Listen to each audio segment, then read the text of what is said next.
নমস্কার, আমি জ্যোতিশ্রী তপন। আজকে আমি আপনাদের কোন কোন রাশিতে কোন কোন গ্রহ কত অংশ অবধি অবস্থিত হলে তুঙ্গস্থ হয় এবং কোন কোন রাশি কোন কোন গ্রহের সক্ষেত্রঘর, এই দুটো বিষয় সম্বন্ধে একটু আলোচনা করব। প্রথমেই বলি আমি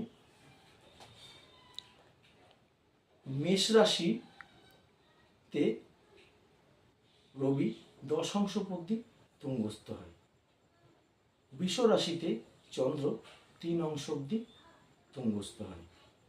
কর্কট রাশিতে বৃহস্পতি 5 অংশ অবধি তুঙ্গস্থ হয়।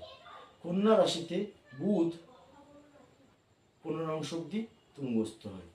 তুলা রাশিতে শনি 20 অংশ অবধি তুঙ্গস্থ হয়।